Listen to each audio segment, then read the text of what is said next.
Well, hi. Today is Tuesday, December 3rd, 2024. I'm Todd Studer with another episode of Morning Coffee. I am excited about today and actually tonight because it's one of my favorite days. The Council Bluffs Area Chamber of Commerce is having their annual Christmas gathering at the Dodge House. So this is for members of the chamber, and I just snuck in time. I'm a new member again, and I'll be heading over there tonight for the Christmas celebration. The Dodge House is really a phenomenal museum, but at Christmas time, when it's decorated, wow, it's really something. And this is one of my favorite days of the year. So I'm really looking forward to what's going on tonight. Head on out to the Mile Away. They're going to be open again this evening, and they are going to be signing folks up for a cornhole league that will be playing on Fridays. It gets started on January 3rd, and you have this month to get your two-person team signed up.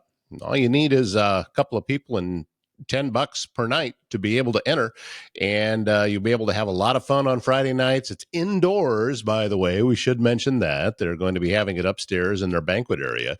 So what a great time. It'd be tons of fun, and what a great location for it too. So get your cornhole team signed up for the Cornhole League out at the Mile Away on Old Lincoln Highway north of Council Bluffs. I had an opportunity to have a conversation with Carol Horner. She's the author of the book Spiral of Accountability, and it's just a fascinating conversation. And I have a feeling that if you have a business, you're going to want to pay attention to this conversation. With us now, Carol Horner, and she is the owner and founder of the company Synchronicity and the author of the book Spiral of Accountability. And we can see, I actually really like, Carol, that you have that in the background with the poster that explains everything, because I think what you have done with that is you kind of encapsulated everything very, very clearly. Now, obviously, there's a lot of different steps and a lot of nuances that go into that, but I have a pretty good idea about what Spiral of Accountability is just based off of that. So let's just start off with well done on putting that together. Oh, thanks.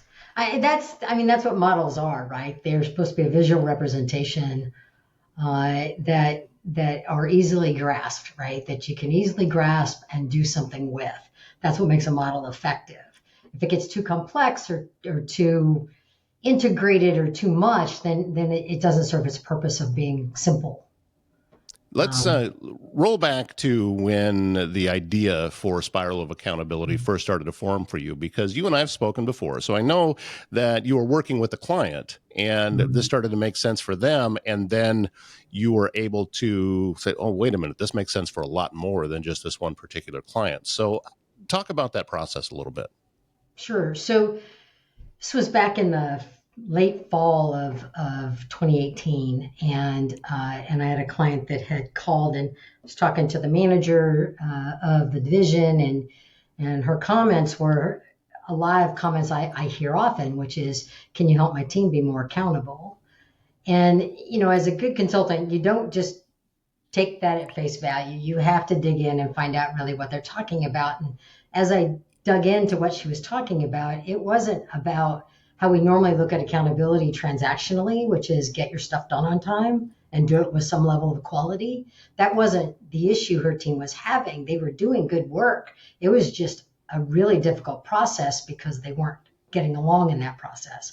They weren't working well together, and there was a lot of finger pointing and backstabbing and those kinds of things going on, and a lot of blaming of each other. And it was really interfering with their success from the standpoint that they really needed to perform at a very, very high level to do the work that they did. And because they worked cybersecurity for major financial institutions. They had to be on target. And for them to not be rocking and rolling together was really disruptive. And so as we're talking about that, and I always found it interesting because my clients call that accountability, but that's not typically how we think about accountability. And so I just broadened my view of accountability, and you have to have the transactional piece. Obviously, people need to do things on time and with quality, but they also need to be accountable to each other and accountable to their relationships. And that's where it breaks down, because that's really hard stuff, right? Not that your work isn't hard, but it's really hard stuff to be able to question things and not to make assumptions about people's intent when they say things or don't say things or how they say things. And we make up stories in our heads so fast as human beings, and it's an emotional reaction, whether we want to say it's an emotional reaction or not. A lot of us try to say, I don't bring my emotions to work. Yeah, good luck with that. We're human beings. Of course, our emotions are with us all the time. And even if we're a very, very logical person, we're going to have an emotional response to things. And so it always starts in the fog in the middle, right? That's the experience. That's when we have that uncertainty or that conflict or that ambiguity or change or, any of those things that make you say, what the fog, Right. What is going on here? And when we do that, there's going to be a reaction inside of us. We're going to have an emotional reaction. We're going to have self-talk. And those two things are going to interact and feed on each other. So if that reaction is negative, if our reaction is, hey, this person's always screwing up, I'm just not going to work with them, right? Or, what did they mean by that? And they're just a bad person. I don't want to work with them. Or, this isn't going to work. I can't believe this is happening. And, we get into these negative thoughts and these negative spirals. We start going down, and our first reaction is to ignore it or avoid it, or ignore or avoid somebody. And that's what she was experiencing in her team. Was her team was not working with each other. They were coming to her and basically tattling, or saying about someone else not doing their part or not doing it the way that it should be done, or what have you. Never once dealing with the other human being and making assumptions about their intent, right? And so she's having to deal with all these interpersonal things going on. Meanwhile, she still has to do her job, right? She still has to make things work and operate strategically and tactically. And now she's down in the weeds of day-to-day issues between people because they're avoiding each other and they're making excuses about why they avoid each other. I can't work with that person. Right. I would think one of the excuses, and this would be something that would pop into my head, is our personalities just don't match. We just cannot get along. I'm assuming you've heard that probably many times. More times than I can count. And it's and then we go blaming and complaining because that's how we can do it. It's never ever. We don't look at ourselves as part of the problem. We are either victims of the problem or not associated with the problem, or it's somebody else's problem, not my problem, not my job. Right. Yeah, that's something else I hear a lot too. And also you talked about the transactional part of it. It's why should I do this when they are not doing this and I have to do more and that's not fair. Mm-hmm. And the conversations have never been had, right? And the clarity has never gotten there, around responsibilities and timelines and who's doing what when, and not having that conversation with each other and understanding that, because we don't solve problems by ourselves. Rarely is there anything that we ever completely solve by ourselves. It involves other people. And in the work environment, that's standard operation. That's why we have teams, right? Is that you don't do all the work by yourself. And so then you're relying on others. And that's when that rub starts to happen, right? And that's the work that needs to be done. And what I'm trying to work with people on is understanding that is a destructive process. You are contributing to the problem. Even by ignoring it or saying this isn't my problem, that's their problem, you're making it worse, right? And, one of my biggest pet peeves from leaders is that they'll tell their people, don't come to me with problems, come to me with solutions. No, I've heard that. You need them to come to you with the problem, because if they don't think they have a solution, they don't think it's their job to have a solution. They don't think it's, their problem to deal with, but they see the problem. You want them to say the problem, right? But if instead, when we experience that fog where we have a miscommunication or a frustration with somebody, and instead we focus on, well, let me get curious, and get determined, right? Start to promote those kinds of feelings inside of us. And the self-talk is, hey, there's always more to the story than I'm ever going to know. Who might have that information?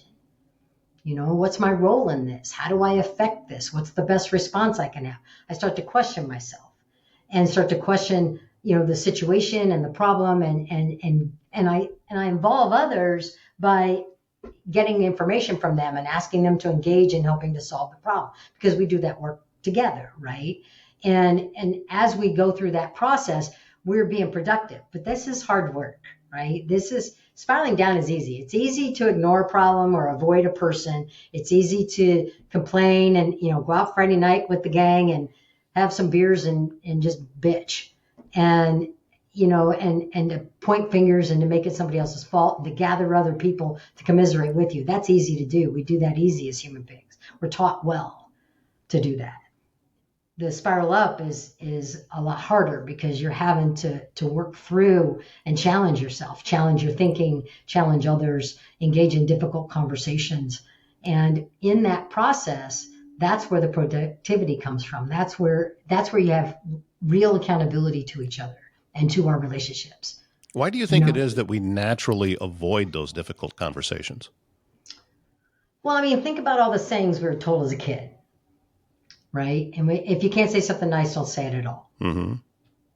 And we get confused that because I'm bringing up an issue and talking about an issue, or even bringing up, hey, Todd, this, I've seen really great work out of you, and this seems to be falling short. Are you okay? Is everything all right? What's going on, man? And, we can't have those conversations because somehow that's not nice. And I try to talk to so I spend a lot of time in leadership development. That's probably 90% of my work. And, I talk to leaders all the time about giving those difficult conversations. And they always like, well, I'm trying to be nice. And I'm like, well, you have to understand that nice is an acronym. It means nothing inside me cares enough. Wow. Nothing inside me cares enough to take the risk in our relationship and to do the hard work myself of telling you things that might be difficult to hear. Right? And doing them, I can be kind through the whole process. Absolutely kindness. But nice has a tendency to just gloss over stuff and ignore problems, which is a destructive response, right? If I as a leader am not helping you stay on track and do your best work, I'm failing you. I think that this is the type of thing that could really benefit a company that is, maybe they're not experiencing the level of the severity of some of the things that you're talking about, but it's a whole lot easier to correct problems when they're small than when they've gotten so big and everybody's entrenched into their camps and don't want to deal with it. So I would think that getting in a little bit earlier would be a benefit. Well, yeah, because what ends up happening when you get folks that get down here into this gathering commiserators and all of that, you're starting to impact culture. You're starting to impact even effectiveness at work, but you're impacting relationships huge, and they're hard to come back from, because what happens down there is you get this self-righteousness and contempt going on, and then people aren't nice, right? They're not having productive conflict. They're having mean-spirited conflict. They're having, just meanness, and that's a result of this. That's never a result of that, right? It's never a result of spiraling up. Meanness doesn't come from there. Meanness comes in spiraling down. And so if you really want to be truly nice, spiral up. Care enough about your people to say, hey, we're a little off track here. I know that a lot of this, the atmosphere inside of a company or an organization is going to come from the top, and it's going to go down. But how different is it for your approach to management as opposed to, say, just the teams that may work under these specific managers? Is it a different type of thing, or is there a lot of similarities? So the one thing that I emphasize a lot more with leaders than with, say, frontline work staff, is the leader's role in helping others do this, spiral up. Not that we don't all have that role in our organization to help each other, but leaders have a very specific role in coaching people to spiral up. And therefore they need to walk that talk themselves. And this is something I do, even as, I created the darn thing. And every single day I catch myself spiraling down. Every single day have to like, okay, you don't go here. This isn't helpful. This isn't productive, right? There's times when I experience a fog and I'll walk away from it and go, I need to have this conversation. I need to go back and have this conversation and not let this stew. And it's hard. I mean, I'll be the first one to say it's a great model, but it takes a lot of work. It's, it may be simple to understand and very easy to see, but it's still a lot of work. And you have to do the work or it's not, because the spiral doesn't do anything other than identify where you are and give you a path. You still have to take the path. And that's the hard part. And leaders have to help their followers do that, right? And to take that path. And so I'll spend a lot more time in the coaching pieces of that. But with individuals, it's just like, I tell a lot of personal stories because I have a lot of spiral down and I have a lot of spiral up, and and it's the stories I know the best are mine, and the ones I have the biggest permission to share with all the vulnerability is mine. And so I tell a lot of my own stories. With the spiral, does it work like steps that you need to take care of the first one before going on to the second one, or does it not work Wouldn't that that way? be nice? Yeah. That would be so nice. It'd be so simple. Yeah. Yeah, no, it's a fluid process. There's a lot of times like when there's, as you're taking responsibility and gathering data and getting information from people, you run into more fogs, right? And you can catch yourself spiraling down, or it gets frustrating because this is hard work.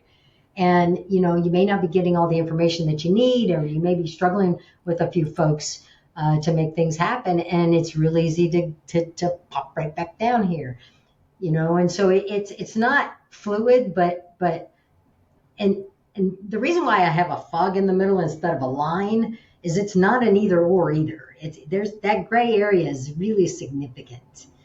And there's a lot of nuances in spiraling down and spiraling up. I was talking about leaders and their staff bringing them problems or not bringing them problems, right? So when a direct report brings you a problem, right, you want to just make sure that there's a fine line between what's blaming and complaining and what's taking responsibility, right? And that nuance is if they come to you with a problem, are they shoving the problem on you? Are they blaming somebody else for the problem and not at all want to be engaged in the solution of that problem? That's different. But when they come to you and say, hey, I see this, or I'm really struggling, I'm struggling to have good communication with Todd. I don't know if it's our personalities. I don't know what it is, but I'm really struggling and I could use some advice. That's taking responsibility. How often does a company contact you wanting you to solve a specific problem as opposed to creating a general atmosphere where things are just going to work better?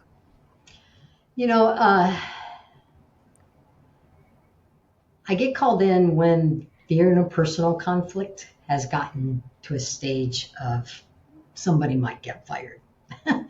And I get brought in. That's when it's specific. Otherwise, it's a lot of leaders and middle executives and senior leaders and all that. They're sensing something's not where it could be. And they may not have as many specifics, or they'll have one instance, but once we start to explore it, it's more of a widespread problem. And I still have a lot of clients that have a single person that's has an issue, and they just won't give them the feedback. And so I coach to that first, but I can help them if we look at this. There isn't a team out there, no matter how high functioning they are, that can't learn something from the spiral, because it takes practice. And the other tools that I use too. I mean, you can, as a team, if you're not actively trying to grow and get better, you're getting worse. That there is no stability, right? It doesn't stay the same. You have to constantly be working to make your team better. And I get clients that know that and are always looking for the next thing to try to help move their teams forward. I also have clients that wait until it's a hot mess before they call for help. Around here locally, I mean, I can absolutely see the value to a mid-size or larger company, but speak about the smaller companies, and maybe they're Yeah. not as, they don't have as large of a staff, but yet probably can relate to a lot of the things you're talking about. So the spiral, you know, I it's been used. I have several colleagues that are coaches and do a lot of facilitative work, and they'll use the spiral. And I've one in particular, Jenny Curley, and she owns a company called Power Your Partnerships, and she focuses very much on family-owned businesses. And for her, the spiral brings a lot of value because it helps those family members be able to do this at work so they're not doing this at home. And those are really small businesses of like 6 people, right? And I have used it in some really small manufacturing that has, 6 leadership team members, um, and another, 30 employees, and even smaller. I've used it in coaching with pairs, and I have several clients that use it in coaching uh, pairs, whether it be a leader follower or 2 pairs. I have a coaching situation now where I have 2 teammates that are just really struggling with each other, and we're using the spiral to help work through some of that. When you first came up with this back in 2018, did you know right away that how this could benefit so many companies, or was it kind of a process that you went through? So I took and used it the first time in New York City with a client, with this client that I was made it for. I used it in New York City in January of 19. And on the plane ride home, I'm like, this thing's it's kind of a thing.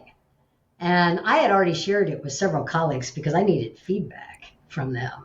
And I have this group of people that are just really awesome at helping each other. And I went back to them. I said, I think this thing is bigger. and and they, when others started to use it and it started to pop up in places I didn't even know. I'm like, how did that happen? How did that show up there? I'm walking around. I know how it got all over Boys Town, but I didn't know how it got all over, some of the colleges. I've seen it at UNO, and I'm like, I have no idea how that got there. Business offices, and people are like, oh, you're the spiral lady, and I'm like, well, okay, this is getting on. But the thing that was really interesting was people using it in ways that I don't use it, right? Um, I had a gentleman in one of my classes. I'm trying to remember where it was. It wasn't around here. In Louisville, Kentucky. And he came up to me during a break. He says, "Can I use this spiral for my church?" And I'm like, "Okay. How are you?" He goes, "This is going to be really, really good for our elder team and different things." I'm like, "Absolutely." I had a teacher. She's retired now, but she had it in her second grade classroom for anti-bullying. I've had therapists use it, and these are not territories that I have any expertise in at all, right? I mean, I've spent my career working with leaders and teams. That's my content area, right? That's the area that I spend and I get all my learning and I continue to advance my skill set in. I don't know anything about working with kids or in therapy or in church, or I don't know how to do any of that. So the spiral has gotten bigger than me and bigger than my original intent. And so I view the spiral of accountability now not as mine, but my job is to serve the spiral, not the spiral to serve me. Well, I think too that it shows how good this is because you created something that people can then intertwine into their own experiences without even your help. It Yeah, is what it sounds like happened there. So that yeah. that has to be on a personal level incredibly satisfying. Well, and it's a little you know, kind of, I don't know if humbling is the right word, but it's like, I've had people like people that have read the book that I don't even know who they are or even how they got my book.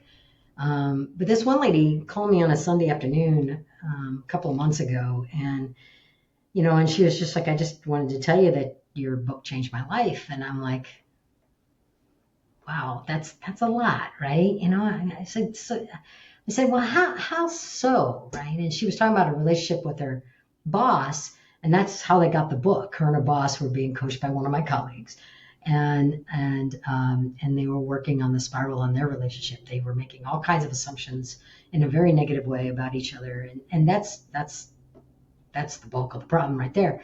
And it was really helping their relationship and helping their communication, and she was much happier at work, and she goes, in at home, I started to really pay attention to my reactions to my kids or her son, and she has a teenage son, and my husband, and it was really improving my relationships because I was I would ask the questions and I would challenge my assumptions and I would do these things, and I'm like, okay, that is what the spiral's there to do. That's how it helps us.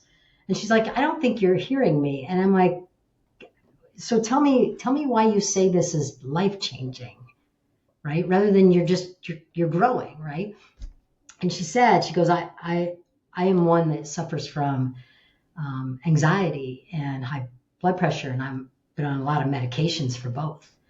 And she goes, and I've been working with my doctor, and we're coming down off these medications. And my doctor said, what are you doing that's so different that that you didn't that you didn't do before that is really making your numbers so much better? And she just handed her my book, and I'm like, okay, that's heavy. That's Yeah. that's hard. That's a lot. And what I learned from that is that the spiral is far bigger than me. And and that my job is to get it out there, because if it can help somebody like that, it needs to help a lot more people like that. And And the yeah, second thing is I had better be really careful with my written word, because if it's going to have those kinds of impacts on people's lives, I have to take good care of my words. well, and I can see very clearly from this that what direction are you facing? And if you're, I have said for a long time that you find what you're looking for. So if you're Mhm. looking for negative, you're going to find it. If you're looking for positive, you're going to find it, because both equally exist. It's They just do. what are you searching out? And the more positive you find, the less negative you pay attention to. And again, this is a complete novice, no official training at all, but I can see how exactly what you're talking about with this lady that had the anxiety, and she's not. If she's focusing more on the positive, that's going to naturally just bring Well, that and, anxiety and down. part of it was that she gained some skills, right? And had a model to work with that helps her through when she goes to these negative places, Hmm. right? And that's really what its purpose is, right? Is it gives you, like, this is what I do when I start to experience this. And when she's got actions and she finds them effective, she's gaining confidence. As she gains confidence, and I could say me too, as I gain confidence, as any of us gain confidence, we're going to be more effective at it. And we're going to look at things rather than facing problems and seeing them, as this really horrible, miserable situation. Where is the piece that I can grab hold of, and do, where's my role? Where's my power to do something about this, right? And to act. And what is my best response that serves me, of all people, right?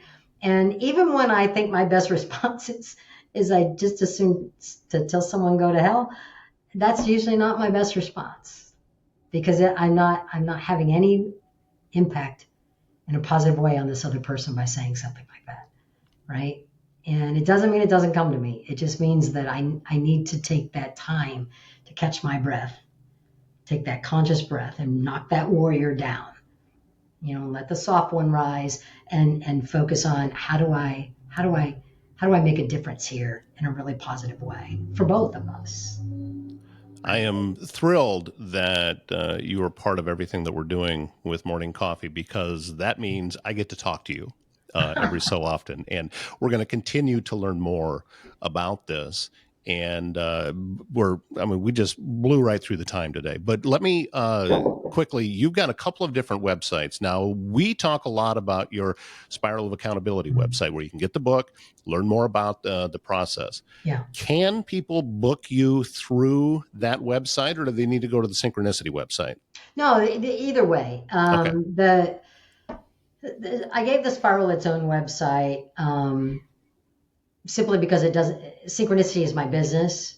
It's still very much me, but it's my business. And the Spiral of Accountability belongs to Carol, the consultant, not Synchronicity, the business. Makes If I were to okay. ever sell the business, I want to stay owning Right. Spiral. And so I took separate websites, but either way is definitely a means. There's contact forms on both sites, and you're welcome to do that. On the Spiral site, you can download the Spiral for free. You can download the picture and make a poster, and just take it to Firespring. They make my posters all the time. Well, and you've talked about a client in Kentucky. You talked about a client in New York. So obviously you go further out than just the Council Bluffs, Omaha area. But I'm still trying to get somebody who wants to take me to like the Bahamas and do some work, I think that would be great. Well, Carol, thank you so much for taking some time out today to talk with us about this. And as I said, I'm really looking forward to continuing on and learning more about this, because seeing positive things is what this show is about. I've talked to you about it before, that we got to look negativity, and if that's what you want, you got plenty of options. This just isn't. That's not what this is going to be. And you've created something that says, let's turn the other direction. Let's focus on what it is that we can do that's positive. So I'm very thankful that you're a part of this, and I'm excited to continue to talk to you. Thanks, Todd. I enjoyed it. I love our conversations. As Carol said, if you would like to get more information about bringing her to your company, well, then you can go to either website, spiralofaccountability.com or synchronicity.com, and you can get signed up that way. Sprout Marketing Solutions, a proud supporter of Morning Coffee and also a proud supporter of area businesses. I know I was seeing Kelsey making a lot of posts on Small Business Saturday, and she was out and about and supporting folks. And in fact, she said that next year she's going to make a long list and try to get around to see everybody. And that was kind of my goal on Saturday. And we hit several, and you can see the highlights on yesterday's show. But Sprout Marketing Solutions really believes in local community and local business and helping you grow your business. So give Kelsey, just head over to her website and see everything that she can do for you, sproutmarketingsolutions.com. Also, the best wrestler, that is George Ivanoff right here in Council Bluffs. In my opinion, one of the best wrestling clubs around. And he was on last week's show talking about all the different ways that they support the community, some of the different things that they're doing. They have jiu-jitsu classes. They have workout sessions. They have actually a free introduction to wrestling that happens. So go and to thebestwrestler.com and learn more about everything that George Ivanoff and his dad and their entire team is doing for our area. Phenomenal man, phenomenal facility, and proud supporter of Morning Coffee. Again tonight, if you are a chamber member, then I'm looking forward to seeing you at the Dodge House for their annual Christmas party. And if you're not a chamber member and you do have a local business, you really should think about it. And as soon as I got this going again and Les Hills Media and Podcast became an entity, then that was my first step. We've got to get involved with the Council Bluffs Area Chamber of Commerce and be able to meet, to be able to network, and to be able to support our local area. I'm a huge believer in everything that Chris LaFerla, Jacob Cool, and everybody else is doing at the Council Bluffs Area Chamber of Commerce. We need to have Jacob and Chris on again. I think it's been a little while. We should probably talk to them, and I'm going to give it a shot and see if I can't pin them down tonight for another time coming up in December. That's why I take my phone with me. It's got my calendar in it. I don't know about you, but if you're like me, and if it doesn't go in your calendar, it doesn't exist. I've become so incredibly dependent on that thing, and personally, I set 3 different alerts for reminders of something that's coming up, and the first one 24 hours away. I kind of live by this thing now, but again, looking forward to seeing everybody tonight at the Dodge House. That's going to wrap up this episode of Morning Coffee. Thank you so much for watching and for listening, and I look forward to seeing you again tomorrow. My name is Todd Studer. Have a great Tuesday.